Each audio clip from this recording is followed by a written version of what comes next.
முதல் வாசகம். எஸ்தர் நூலிலிருந்து வாசகம். சாவுக்குரிய துன்பத்தில் துடித்து எஸ்தர் அரசி ஆண்டவரிடம் அடைக்கலம் புகுந்தார். இந்நிலையில் இஸ்ரேலின் கடவுளாகிய ஆண்டவரை அவர் பின்வருமாறு மன்றாடினார். என் ஆண்டவரே, நீர் மட்டுமே எங்கள் மன்னர். ஆதரவற்றவளும் உம்மைத் தவிர வேறு துணையற்றவளுமாகிய எனக்கு உதவி செய்யும்.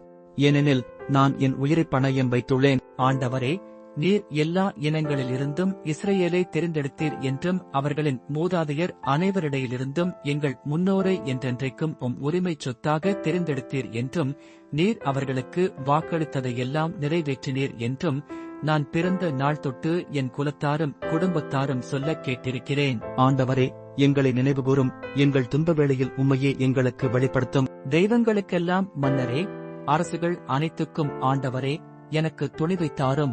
சிங்கத்துக்கு முன் நாவன்மையுடன் பேசும் வரத்தை எனக்கு வழங்கும். எங்களுக்கு எதிராக போரிடுபவனை மன்னர் வெறுக்கச் செய்யும்.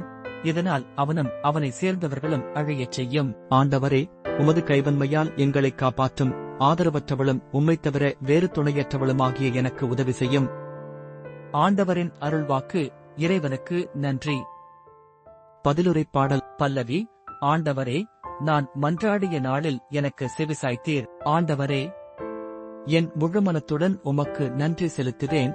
தெய்வங்கள் முன்னிலையில் உம்மை புகழ்வேன். உம் திருக்கோவிலை நோக்கித் திரும்பி உம்மை தாழ் பணிவேன். பல்லவி. ஆண்டவரே, நான் மன்றாடிய நாளில் எனக்கு செவிசாய்த்தீர். உம் பேரன்பையும் உண்மையையும் முன்னிட்டு உமது பெயருக்கு நன்றி செலுத்துவேன். ஏனெனில் அனைத்திற்கும் மேலாக உம் பெயரையும் உம் வாக்கையும் மேன்மையுறச் செய்துள்ளேன். நான் மன்றாடிய நாளில் எனக்குச் செவிசாய்த்தீர். என் மனத்திற்கு வலிமை அளித்தீர். பல்லவி. ஆண்டவரே, நான் மன்றாடிய நாளில் எனக்கு செவிசாய்த்தீர். உமது வலக்கையால் என்னை காப்பாற்றுகின்றீர். நீர் வாக்களித்த அனைத்தையும் எனக்கெனச் செய்து முடிப்பீர். ஆண்டவரே, என்றும் உள்ளது உமது பேரன்பு. உம் கைவினைப் பொருளைக் கைவிடாதையும். பல்லவி. ஆண்டவரே, நான் மன்றாடிய நாளில் எனக்குச் செவிசாய்த்தீர். நற்செய்திக்கு முன் வசனம். கடவுளே, தூயதோர் உள்ளத்தை என்னுள்ளே படைத்தருளும்.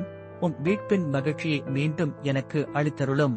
நற்செய்தி வாசகம். மத்தேயு எழுதிய தூய நற்செய்தியிலிருந்து வாசகம். அக்காலத்தில் இயேசு தம் சீடரை நோக்கிக் கூறியது: கேளுங்கள், உங்களுக்கு கொடுக்கப்படும்.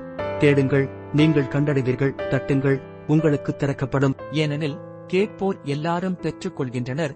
தேடுவோர் கண்டடைகின்றனர். தட்டுவோருக்கு திறக்கப்படும். உங்களுள் எவராவது ஒருவர் அப்பத்தை கேட்கும் தம் பிள்ளைக்கு கல்லை கொடுப்பாரா? அல்லது பிள்ளை மீன் கேட்டால் பாம்பை கொடுப்பாரா?